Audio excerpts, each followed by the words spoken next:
집 나간 아들을 생각하면서 문을 잠그지 못하고 열어놓고 기다리는 그런 마음이 생각났습니다. 감사드립니다. 또 특송하실 분 있으신가요? 요즘 부인반 어신예배 준비하신다고 연습을 많이 하셔가지고 오후 예배 특송을 준비하시는 건지 아니면 헌신예배 준비하시는 건지 제가 헷갈릴 때가 있어가지고 특송을 준비하신 분들은 꼭 저에게 말씀을 해주시면 좋겠습니다. 오늘 하나님의 말씀은 창세기에 있는 말씀. 오후 예배 때에는 저희가 성경을 찾아서 말씀을 보도록 하겠습니다. 창세기 11장 27절에서 32절까지 말씀을 성경을 다 찾으셔서 제가 한 절 읽고 여러분이 한 절 읽고 교독하시겠습니다. 이제 데라의 세대들은 이러하니라. 데라는 아브람과 나홀과 하란을 낳았고 하란은 롯을 낳았는데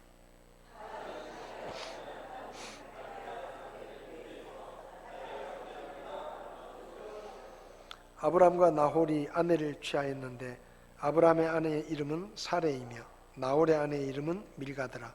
그녀는 하란의 딸이요 하란은 밀가의 아버지며 또 이스가의 아버지더라. 데라가 자기 아들 아브람과 하란의 아들 곧 자기 손자 롯과 자기 며느리 즉 아브람의 아내 사라를 데려가니라. 그들이 그들과 함께 갈대아 사람들의 우르에서 떠나 가나안 땅으로 가려 하였으며 하란에 이르러 거기 거하니라.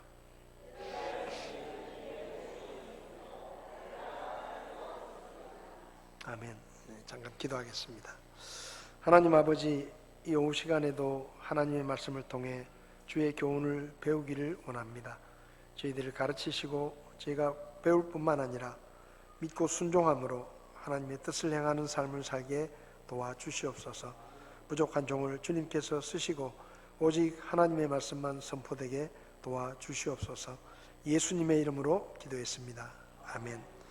자리에 앉으시겠습니다.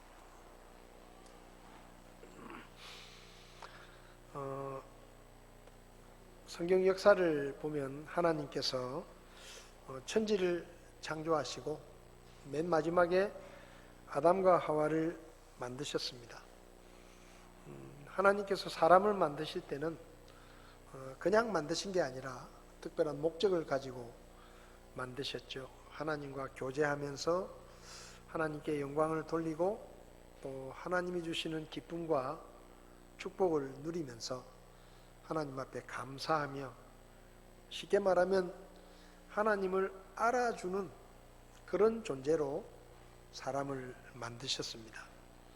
그런데 아담과 하와가 그 하나님의 뜻을 제대로 이루지 못하고 범죄해서 에덴 동산에서 쫓겨나고 그때부터 이제 사람들은 죄를 짓게 되는 것이죠. 그리고 이제 노아 시대 때는 하나님께서 보다가 참지 못하셔서 땅에 있는 모든 생명체들을 홍수로 멸하십니다. 그리고 이제 홍수가 끝나고 다시 노아를 통해서, 그러니까 처음에는 아담을 통해서 하나님의 뜻을 이루시려고 했고 그 다음에 이제 홍수 이후에는 노아를 통해서 하나님의 뜻을 이루시려고 하셨는데 그 노아의 후손들도 역시 계속 타락을 하고 하나님의 말씀에 불순종하고 바벨탑을 만들게 되죠. 그래서 하나님은 말을 혼잡게 하셔서 사람들의 뜻을 이루지 못하도록 하셨습니다. 그러니까 사실 우리 자매님들이 아이를 낳기 위해서 해산의 고통을 당하는 것이나 또 우리가 말이 안 통해 가지고 예를 들면 외국에 나가면 말이 안 통해서 어려움을 당하는 것도 사실은 하나님의 벌입니다. 벌. 그러니까 하나님께 벌 받는 것을 기억하게 하시는 거죠. 우리가 하나님 앞에 죄를 지어서 이렇게 애를 낳을 때마다 하늘이 노래지는 고통을 받는구나. 그 죄를 안 지었으면 쌍둥이 낳을 때도 그냥 하나도 안 아프게 시원하게 오 하고 애 낳고 낳자마자 덥석 안아가지고 그렇게 했을지 모르는데 어쨌든 죄를 지어가지고 해산의 고통을 다하셨고, 또 말이 안 통하는 거, 이 세상에 이렇게 많은 말이 생기고 말 때문에 어려움을 겪는 것도 하나님의 도리다라는 생각을 합니다. 그래서 이제 결국 하나님의 계획이 아담을 통해서 이루시려고 했던 계획이 이를테면 실패하게 되고, 또 노아를 통해서도 하나님의 계획을 이루시려고 했는데 노아의 후손들이 또 죄를 짓고 하니까 결국 하나님께서 이제는 모든 사람을 통해서 그분의 뜻을 이루시는 것을 접으시고 한 사람을 택하십니다. 그 사람이 누군가 하면 그 유명한 아브라함입니다. 아브라함은 셈의 후손입니다. 우리가 창세기 9장 26절과 27절을 보면 하나님께서 노아를 통해서 노아의 후손들에 대한 미래를 말씀하시는데, 거기 보면 9장 26절 27절을 찾아보시면요, 노아가 이제 자기 벌거벗고 술에 취해 있는 자기에 대한 그 아들들의 태도를 보고 아들들에 대해서 저주하기도 하고 축복을 하기도 했는데, 9장 26절을 보면 또 이르되 주 곧 셈의 하나님을 찬송하리로다. 가나안은 그의 종이 될 것이요 하나님께서 야벳을 크게 만드시리니 그가 셈의 장막들에 거하며 가나안은 그의 종이 될 것이니라. 하나님께서 말씀하시기를 다른 아들들에 대해서 이야기할 때는 그런 얘기를 안 하셨는데 셈에 대해서 이야기할 때는 셈의 하나님이라는 말을 씁니다. 셈의 하나님. 이 말은 뭔가 하면 앞으로 하나님의 역사를 이 셈의 후손들을 통해서 이루어 가실 것을 말씀하신 것이고, 그리고 27절을 보면 야벳을 크게 만들겠지만 그 야벳도 결국은 셈의 장막 안에서 거하게 될 것이다 라고 말씀하십니다. 이 말은 셈의 후손으로 오시는 예수님을 통해서 결국은 이 세상의 모든 사람들이 예수님의 장막 안에 영향을 받게 될 것이다 라는 말씀입니다. 그러니까 이제 하나님께서 이 셈의 후손들을 어떻게 쓰실지를 말씀하셨는데, 결국 이때부터 이제 셈이라는 사람을 통해서 하나님의 뜻이 성취되게 되고, 이때로부터 셈의 후손들을 제외한 가나안의 후손이나 야벳의 후손들은 결국 하나님의 영적인 일에 대해서는 이방인이 되는 것이죠. 그래서 이제 셈을 통해서 하나님께서 그분의 역사를 이루어 가시는데, 창세기 11장 10절부터 보면 셈의 후손들의 족보가 나옵니다.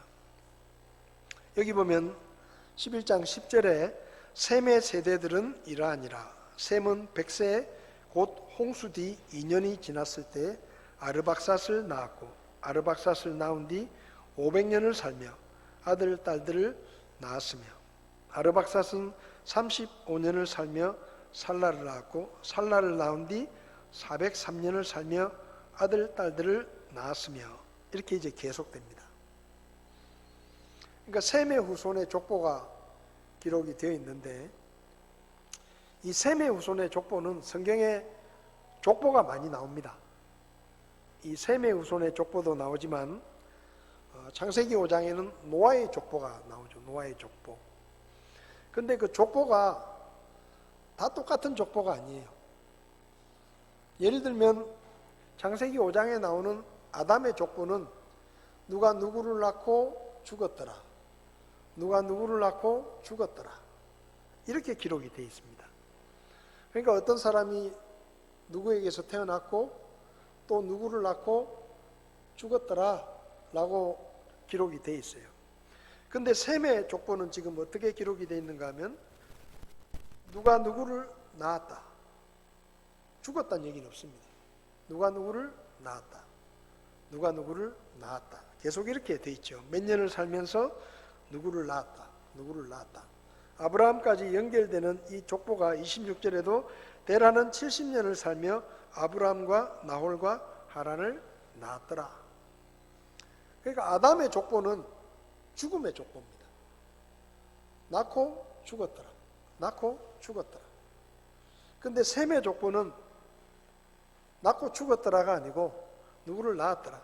누구를 낳았더라. 라고 거기서 끝이에요. 이 차이가 뭔가 하면 창세기 5장에 나오는 아담의 족보는 죄 때문에 사람들이 죽음에 이르게 되었다라는 죽음의 족보라고 하면 이 셈의 족보는 이 족보는 이제 아브라함을 거쳐서 다윗을 거쳐서 예수님에게까지 연결이 됩니다. 그러니까 예수님의 족보라고 할 수 있는데 이 예수님의 족보는 생명의 족보예요. 낳았더라, 낳았더라. 그러니까 이 족보가 차이가 있는 것이죠. 그래서 하나님께서 셈의 후손을 통해서 구원자이신 예수님을 이 땅에 보내실 것이다 라는 것을 이 셈의 족보를 통해서 우리에게 보여주는 것입니다. 26절을 보면 데라는 70년을 살며 아브람과 나홀과 하란을 낳았더라 라고 기록이 되어 있습니다. 처음으로 이제 아브람이라고 하는 이름이 나옵니다. 우리가 알고 있는 아브라함이라는 사람은 원래 이름이 아브람입니다. 하나님께서 그 이름을 나중에 아브라함이라고 바꾸어 주시죠. 또 이 아브라함의 아내도 원래 이름은 사레였는데 하나님께서 나중에 사라라고 이름을 바꾸어 주십니다. 그 성경을 보면 사람 이름을 하나님께서 직접 지어주시는 경우가 여러 번 있습니다. 여러 번 있어요. 예를 들면 예수님 같은 경우도 아들을 낳을 것이니까 이름을 예수라고 지으라고 딱 이름을 정해주시죠. 그러니까 지금 여기 아브람도 원래는 아브람이었는데 하나님께서 때가 되었을 때 네 이름을 이제 아브람이라고 하지 말고 아브라함이라고 해라. 네 아내 이름도 사레라고 하지 말고 사라라고 해라 라고 이름을 바꿔주십니다. 이게 뭔가 하면 이제 네 인생은 이때까지는 네가 살고 싶었던 삶을 살았지만 앞으로는 너를 통해서 내 뜻을 이루어갈 것이다 라는 의미로 그들의 이름을 바꾸어 주시는 것을 볼 수 있습니다. 그리고 이 27절부터 보면 이제 아브라함의 족보가 좀 더 자세히 나오는데 데라의 세대들은 이러하니라. 데라는 아브라함과 나홀과 하란을 낳았고 하란은 롯을 낳았다. 우리가 아브라함과 롯의 이야기를 잘 알고 있습니다. 롯은 아브라함과는 친척으로 따지면 조카입니다. 조카. 그러니까 아브라함의 형제인 하란의 아들이죠. 그런데 28절을 보면 하란이 자기가 태어난 땅인 갈대아 사람들의 우르에서 아버지 데라보다 먼저 죽었다. 성경을 보면 우리가 볼 때는 그냥 그런 일이 있었구나라고 우연히 일어나는 일처럼 보이지만 그 일들 속에는 하나님의 의도와 하나님의 섭리가 들어있는 것이 보입니다. 여기 아브라함의 형제였던 하란, 그러니까 데라가 아들 아브라함과 나홀과 하란을 낳았는데 하란이 먼저 죽습니다. 아버지보다 먼저 죽죠. 근데 왜 먼저 죽었느냐? 그냥 우연히 일어난 일이 아니다라는 것을 우리가 알 수 있습니다. 왜냐하면 하나님께서 아브라함에게 네 고향 아버지 집을 떠나서 내가 지시하는 땅으로 가라라고 말씀하시면서 아브라함을 선택하시죠. 그러니까 하나님의 뜻을 이루려고 하는 그 이스라엘 민족의 조상으로 아브라함을 선택하십니다. 근데 아브라함은 그때까지 하나님을 믿는 사람이 아니에요. 우상을 섬기는 아버지 밑에서 같이 우상을 섬기며 살고 있었던 사람이었습니다. 근데 하나님께서 아브라함이라는 사람을 한 사람을 딱 지명하시고 고향을 떠나서 내가 지시하는 가나안 땅으로 가라 말씀하시죠. 그런데 사실상 아브라함의 여건은 그 갈대아 우르를 떠나기가 힘든 여건이었습니다. 왜냐하면 전해져 내려오는 이야기에 의하면 아브라함의 아버지 데라의 직업은 우상을 만들어서 장사를 하는 사람이었습니다. 그러니까 우상의 형상을 만들어서 파는 사람이었다 이 말이에요. 당시 갈대아 우르는 우상 중심의 도시였습니다.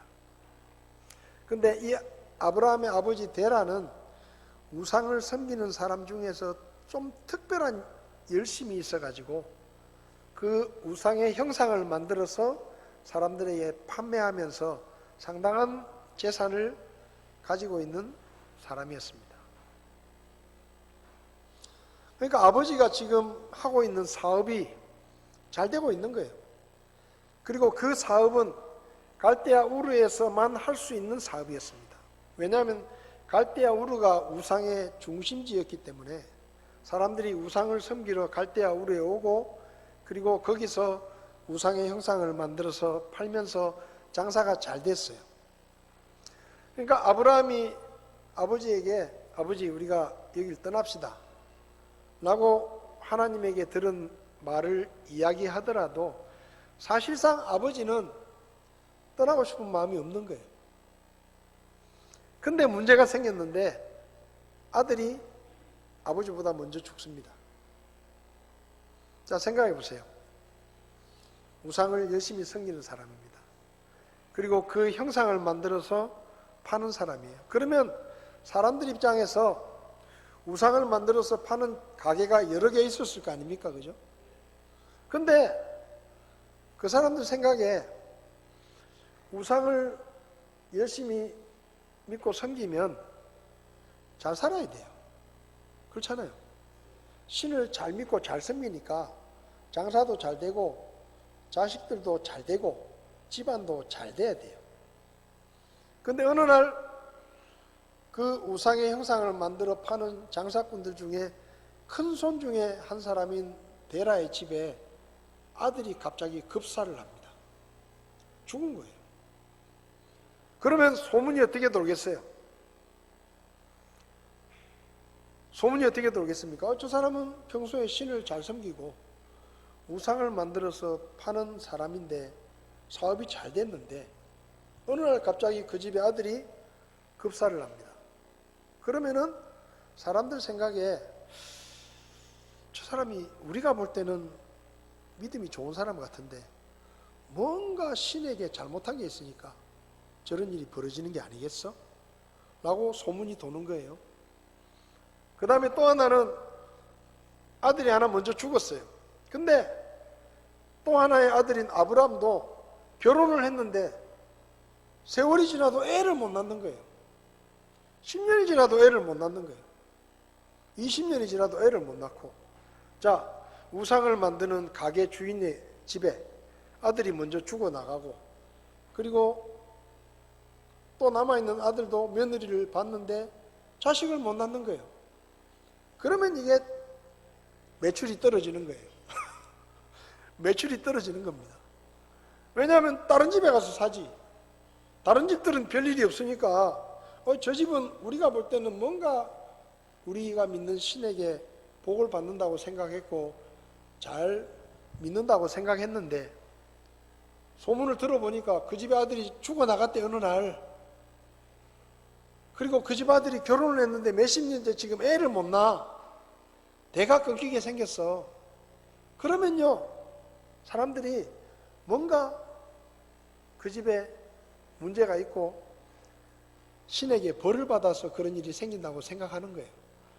그러니까 장사가 안 되는 겁니다. 장사가 안 돼야 떠나는 거예요. 장사가 안 돼야. 그러니까 겉으로 볼 때는 그냥 아들이 죽는 것처럼 보이고 아브라함이 자식을 낳지 못하는 것처럼 보이지만 이 모든 일들이 아브라함을 거기서 떠나게 만드는 하나님의 계획 속에 있는 겁니다. 아버지가 그 잘되던 사업이 갑자기 어느 날부터 내리막길로 내려가고 사람들로부터 손가락질을 받고 뭔가 신에게 죄를 지어가지고 저 집이 저주를 받는다는 얘기를 들으면서 아버지가 거기 더 살기가 힘든 상황이 된 것이죠. 그래서 여기 성경을 보면 31절에 데라가 자기 아들 아브람과 하란의 아들 곧 자기 손자 롯과 자기 며느리 즉 아브라함의 아내 사레를 데려 데리고 가면서 갈대아 우르를 떠납니다. 하나님께서 아브라함에게 말씀하셨죠. 내 고향 친척 아버지 집을 떠나서 내가 지시하는 땅으로 가라 라고 말씀하셨는데, 지도를 잠깐 보여주시면 갈대아 우르에서 가나안 땅을 가려고 하면 저기 가운데 지방은 사막입니다. 사막이니까 이 갈대아 우르에서 하나님께서 말씀하신 가나안 땅으로 가려고 하면 그 사막을 가로질러서 가기는 너무 위험하고, 이제 저 위로 올라가서 하란이라는 곳까지 올라갔다가 다시 이제 밑으로 내려가야 되거든요. 그러니까 이제 아브라함에게 하나님이 가나안 땅으로 가라라고 말씀하셨는데, 이제 가나안 땅으로 가려고 출발을 한 거예요. 출발을 했는데 성경을 보면 가나안 땅으로 가다가 하란이라고 하는 곳에 이제 정착을 하게 됩니다. 여러 가지 이유가 있겠죠. 아마 제 생각에는 아버지가 이제 연세가 너무 많으셔가지고 쉽게 말하면 그 먼 길을 가기가 쉽지 않으니까 이제 가나안 땅으로 가는 길에 하란이라는 곳에 정착을 하게 되는 겁니다. 그리고 하란에서 아버지 데라가 죽습니다. 그러니까 사실상 아브라함이 하나님의 부르심을 받고 가나안 땅으로 가려는 마음이 있어도 아버지가 반대하면 쉽지 않은 거예요. 근데 하나님께서 그 아버지의 마음을 움직일 수 있도록 잘 되던 사업이 쫄딱 내리막길을 걷게 하시고, 아들이 하나 죽고 또 아브라함에게는 자식을 낳지 못하는 이런 안 좋은 일이 겹쳐서 생기면서 이 아버지가 결국은 아브라함의 말을 듣고 같이 떠나게 되는 것이죠. 그런데 이제 하란에 머물게 됩니다.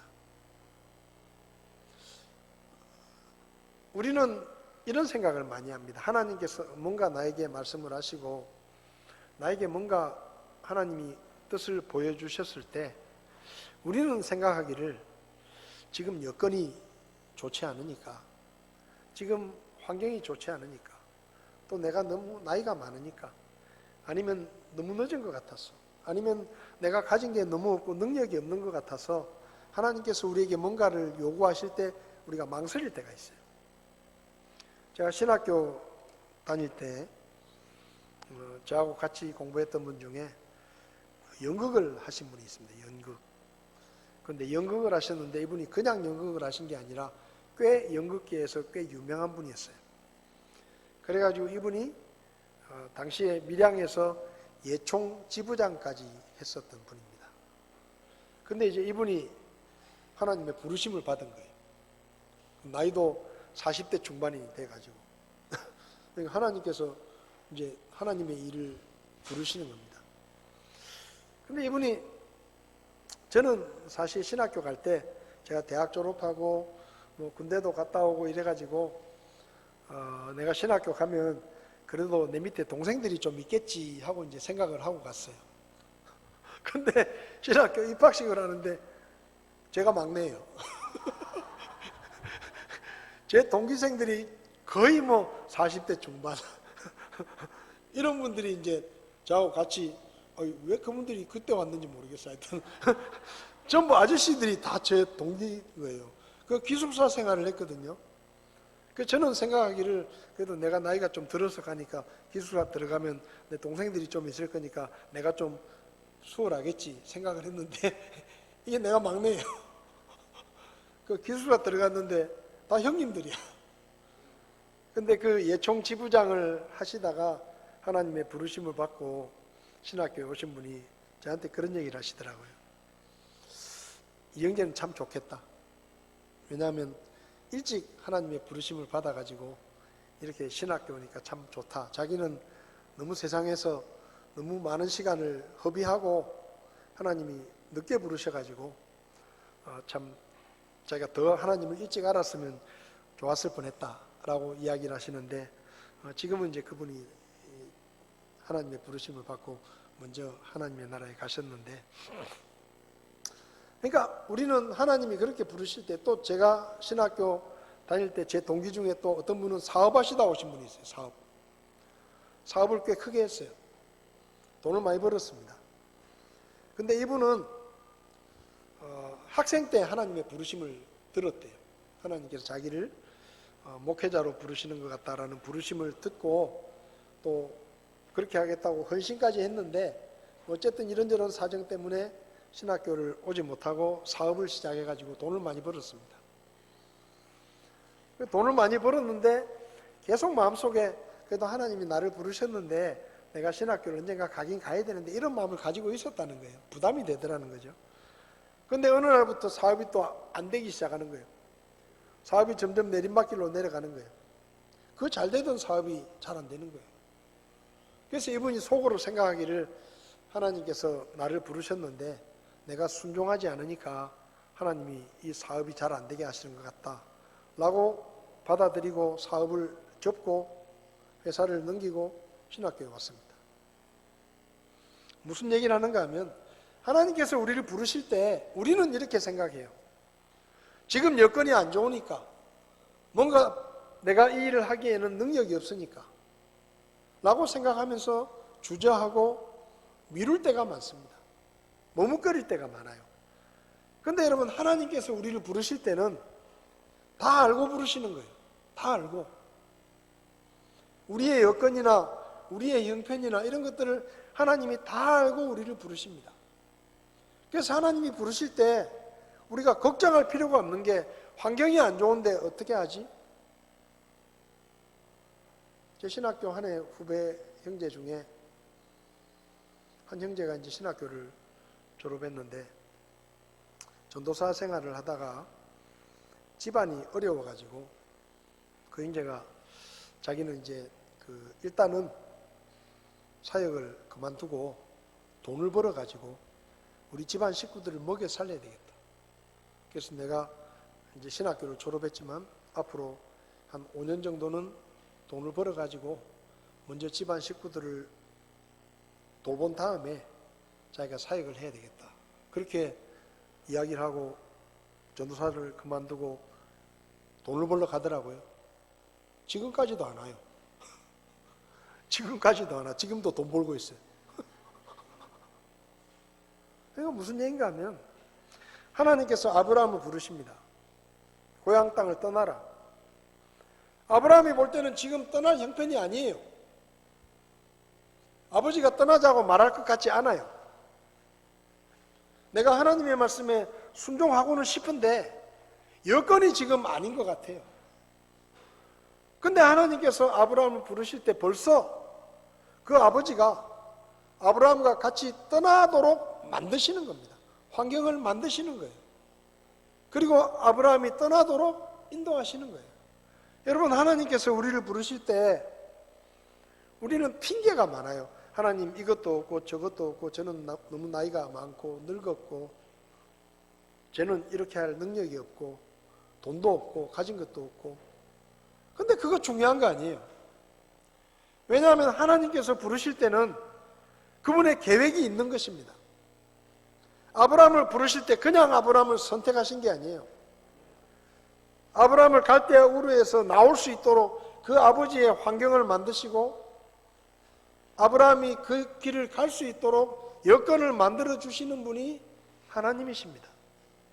그래서 우리가 해야 될 일은 하나님께서 우리를 부르실 때 순종하기만 하면 돼요. 순종하기만 하면 됩니다. 믿음으로 순종하기만 하면 돼요. 나머지는 하나님이 책임지시는 거예요. 우리가 하나님의 일을 할 때 돈이 없으면 돈을 주실 것이고 사람이 없으면 사람을 주실 것이고 능력이 없으면 능력을 주실 것이고 지혜가 없으면 지혜를 주실 것입니다. 그걸 믿고 순종하는 것이 우리의 자세여야 합니다. 제가 처음 하나님의 부르심을 받았을 때 하나님 저는 까미아입니다. 저는 절대로 목사가 될 사람이 아닙니다. 저는 그런 능력도 없고 그런 믿음도 없고 하나님 저는 못합니다. 딴 데 가서 알아보십시오. 못합니다. 저는 안 합니다. 그리고 저도 어려운 교회에 섬기면서 목사님이 여러 가지로 힘들고 고생하시는 걸 옆에서 봐가지고 그렇게 살고 싶진 않았거든요. 그래서 목사님 저는 대신에 집사가 돼가지고 돈을 많이 벌어가지고 제가 예배당을 멋지게 지어가지고 하나님께 바치겠습니다. 그러니까 저보고는 목사라는 얘기 하지 마십시오 하고 계속 거절을 했습니다. 왜냐하면 제가 그런 감이 안 되는 거예요. 그럴 능력도 없고 할 자신도 없고, 그래서 계속 아닙니다 하나님, 저는 절대 아닙니다 그러고 계속 뒤로 미루는 겁니다. 근데 하나님께서 계속 제 마음에 부담을 주시는 거예요. 제 생각이 짧은 거죠. 왜냐하면 하나님께서 우리에게 어떤 일을 맡기실 때는 그냥 맡기시는 게 아니에요. 환경과 여건을 만들어 주시는 겁니다. 하나님께서 우리의 필요들을 채워주시는 거예요. 우리가 하나님의 일을 이룰 수 있도록 필요한 능력과 지혜와 사람들을 붙여주시는 겁니다. 아브라함이 하나님의 부르심을 받았습니다. 우연히 아브라함의 형제 하란이 죽은 게 아니에요. 우연히 어쩌다 보니까 아이가 안 생기는 게 아니에요. 하나님께서 그 모든 일 속에서 아브라함이 하나님의 말씀에 순종할 수밖에 없도록 환경을 만드시는 겁니다. 하나님께서 아브라함을 부르실 때 조건이 뭐였습니까? 네 고향 땅을 떠나 내가 지시하는 땅으로 가면 너의 후손으로 큰 민족을 이루게 하겠다. 여러분, 저는 이게 아브라함에게는 최고의 조건이었다라고 믿습니다. 아브라함이 돈이 많아요. 예쁜 아내가 있습니다. 그러면 뭐합니까? 대가 끊기는데 자식을 낳지 못하는 거예요.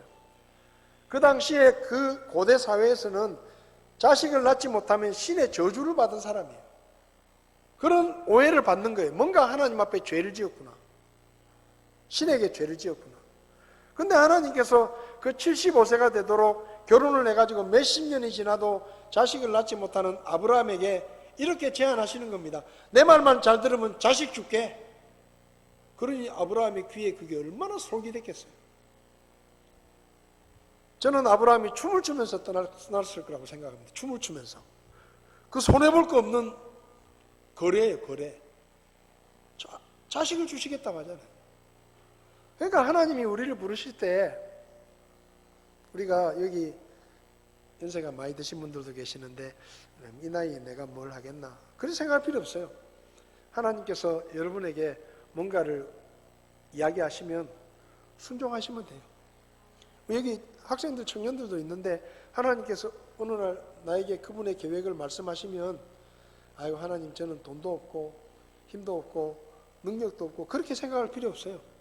그건 하나님이 다 알아서 하십니다. 이 아브라함의 이야기를 통해서, 이 데라의 집안에 일어난 이 일을 통해서 우리는 그걸 보는 거예요. 아, 하나님께서 아브라함을 그냥 부르신 것이 아니라 그가 하나님 앞에 순종할 수 있도록 여건과 형편을 만드시고 아버지의 마음도 돌려놓으시고 결국은 떠나도록 하나님께서 역사하셨구나.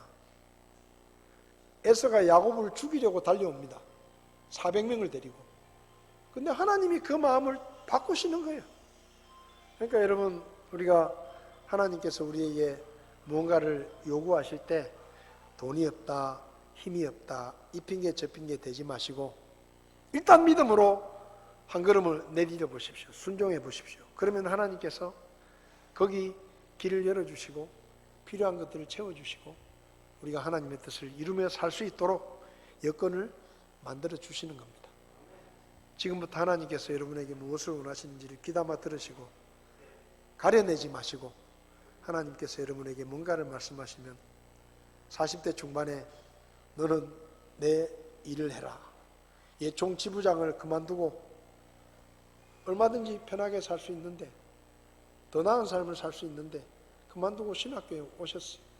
하나님께서 그분을 쓰시는 겁니다.